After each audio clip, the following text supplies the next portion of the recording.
Jadi harapan saya adalah memberikan pemahaman kepada khususnya dalam BIMTEK ini kepada anggota-anggota DPRD tingkat 1 dan tingkat 2 untuk mereka menghayati betul-betul bahwa mereka berbuat itu betul-betul untuk rakyat daerah.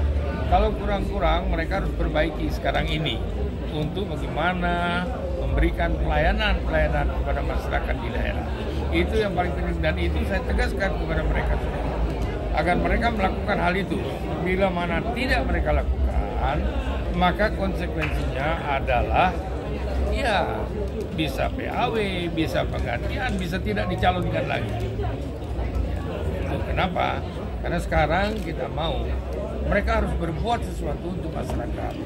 Terutama mereka harus tahu bahwa milenial-milenial ini yang harus dilatih juga untuk mengerti tentang politik nasional, politik dalam negeri, politik untuk kepentingan daerah-daerahnya mereka masing-masing. Pak Usman, sejumlah tokoh sudah bermunculan yang diusung oleh para parpol lain, seperti kepala daerah dan beberapa tokoh-tokoh lain, dan sudah diusung oleh para parpol lain. Kalau dari Hanura sendiri, dari sejumlah nama, saya kan sudah bilang bahwa dalam wawancara saya dengan sebuah televisi itu saya mengatakan kita nanti berpikir pada bulan Desember untuk menentukan sikap, baru mungkin pada bulan September bisa saja lewat. Kenapa?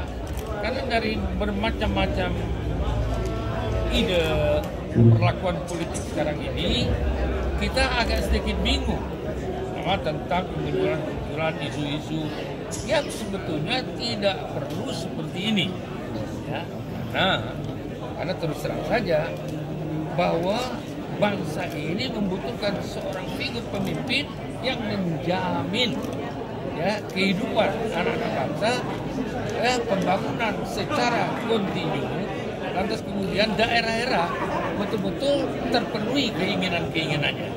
Pandangan Pak Usman terkait tokoh-tokoh seperti Anies Baswedan, Ridwan Kamil, Ganjar Pranowo, saya tidak berandai-andai sebelum saya mengambil keputusan, makanya setiap keputusan yang saya ambil selalu benar dan menang. Itu masalahnya. Tapi sudah ada nama-nama yang dikantongi? Oh belum, artinya kantong itu dari dulu udah ada banyak kantong saya di kiri, kantong kanan beda-beda gitu. Terkait komunikasi kerjasama politik dengan beberapa parpol lain sudah mulai dijalin? Ada, tapi terus terang itu hanya sebagai masukan saya aja. Ya, tapi saya tidak bergantung sama partai manapun juga. Karena apa? Sikap kita adalah sebuah ide yang betul-betul menyentuh hati rakyat.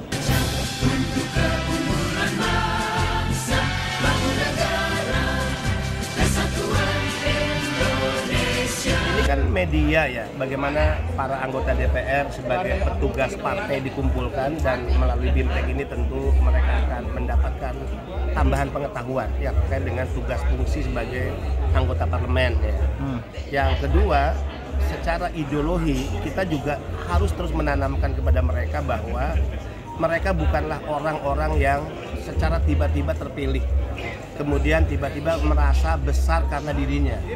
Saya katakan tidak ada anggota DPR pusat maupun daerah dalam sistem demokrasi kita itu yang mencalonkan diri secara independen. Yang ada adalah calon independen kepala daerah. Nah artinya sehebat apapun figur, sehebat apapun mereka yang duduk hari ini, itu tidak lepas dari sebuah surat keputusan tentang pencalonannya dan itu pasti dikeluarkan oleh partai. Setelah itu rakyat memilih. Setelah itu kemudian Tuhan merestui kan itu. Jadi kalau kita terpilih duduk sebagai anggota DPR, maka jangan sekali-kali berkhianat kepada Tuhan, berkhianat kepada rakyat dan juga berkhianat kepada partai. Tinggal bagaimana kerja-kerja politik dilakukan, ya, kemudian juga kerja-kerja kerakyatan, kemanusiaan dikerjakan, ya, dan itu harus dilakukan secara konsisten.